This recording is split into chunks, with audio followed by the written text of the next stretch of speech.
this idea that there's a little bit of conflict in the beginning with you being a prisoner, and we never say why. So you immediately, when you start the game, in your head, tell a story of why you're in prison to yourself. And so I kind of like that about it. You know, if you think you're some good guy character, you're like, well, obviously they have the wrong person. I shouldn't be here, and I'm going to do something about it.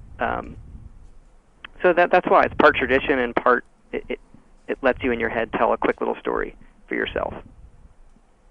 Sure, that's cool. Well, I want to hop into a couple of individual questions that I thought were interesting out of the many that I looked through that weren't touched on in some of those more general topics that we just kind of went over. One of the early questions that showed up on I think the first page of our comments was from a guy named Warbuff, and he or she asked about how much. They said that they really loved Fallout 3, but they weren't like big Morrowind or Oblivion guys. And in this guy's case, wanted to know what aspects of Skyrim you think are going to appeal to a gamer like him. If there are things you're drawing out from Fallout and from kind of that modern day sensibility that should have him be excited about Skyrim. That's a good question. I mean, if you really, really don't like Oblivion, I'm not sure. You know, I want to swing it to like sell the person, but if you really don't like Oblivion, I don't know that this is suddenly going to switch you over. But I would probably say, I'm kind of thinking here, one of the things that Fallout 3 does well is there's a certain tone of the world, there's a certain uniqueness to it, it has style. Oblivion, for what it is, can be very kind of classic, traditional fantasy. There's not a lot of unique style to the world, okay. or what, you know what I mean? Mm-hmm. Whereas Skyrim, I definitely think, has a unique style. We got better at that, and we push it like what is the culture of these people. So it has its own flavor. It's definitely grittier. It's lower tech. The world's lived in. The ruins feel ancient and thousands of years old. And so we're also careful in Skyrim about the various ages of when was this built? This is this old. This is this old. Where Oblivion can run everything looks like it was built in the same. Every building in this town was built on the same day, like pre-planned amusement park. So I do think there's a more unique and better flavor to the province of Skyrim and the game Skyrim than we had in Oblivion and Cyrodiil. Got it.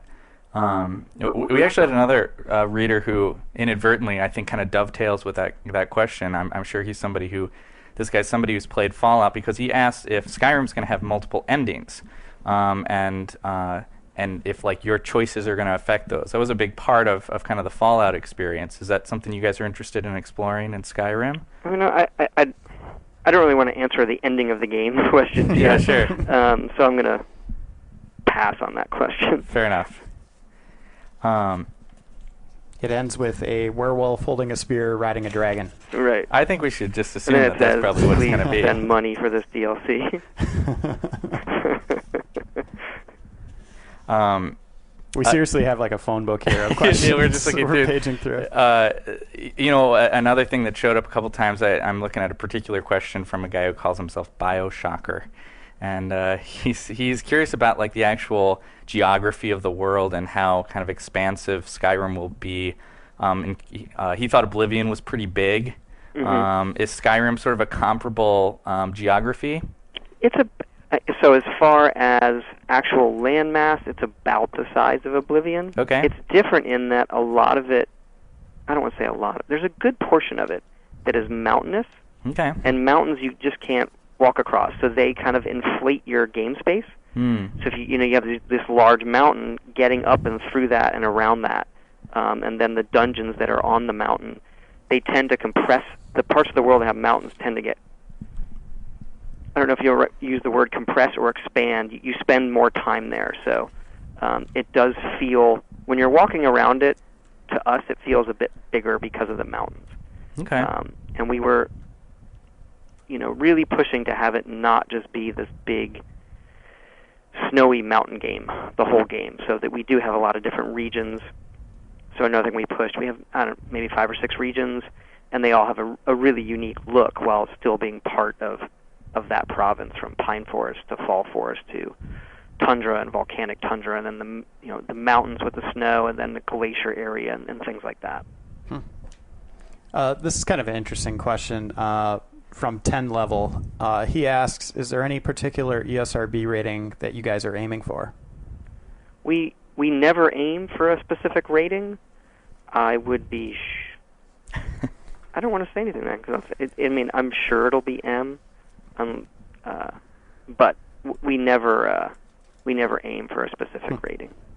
You are killing a lot of dudes. And I would be surprised if we did not get an M.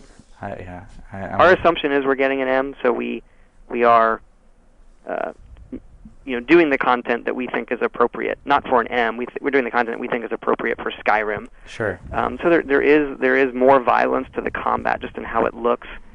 Not like Fallout violence where it gets really over the top. It's more, as much as we're doing, it's more realistic level of violence. Okay. For what it is with, guys and swords and axes and those kinds of things. Okay. Well, we had another reader, a guy named Glo7008, who wanted to know if there is a HUD, and if not, how the health system will work. How are you able to kind of tell how your character's doing, that kind of thing? There is a HUD. I think he's commenting on a line in the article where it says the game is HUDless. It comes and goes as needed. Right. So there is a small compass bar at the top that right now is always there for direction. And the other, your magicka, your health, and your stamina, or other things come up when they need to. So if you're just walking around the world and you're full health, your health bar isn't on the screen. It just doesn't need to be.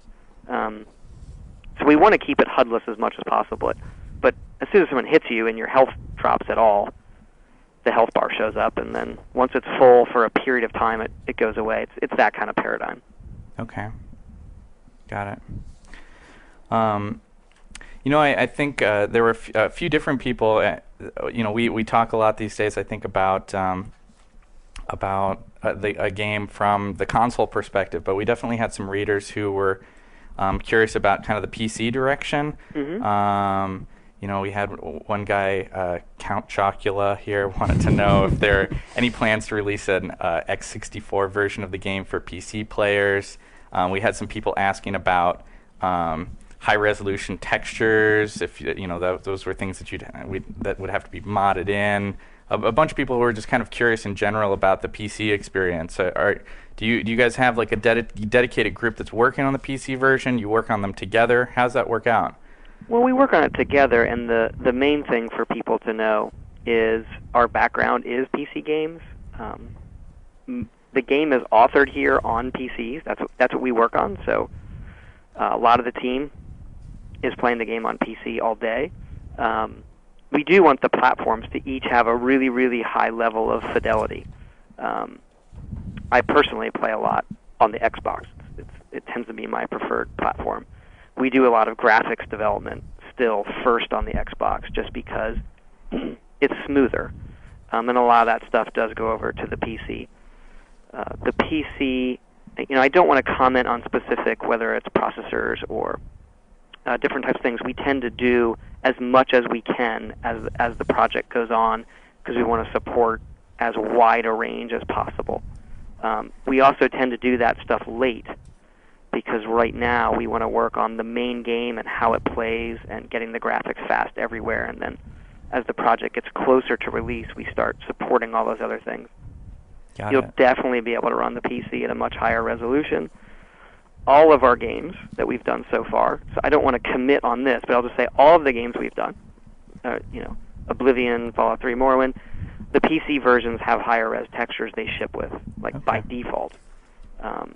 And a lot of times you don't notice that because when you play a console game, you are sitting, 6 to 10 feet away from the screen. Right.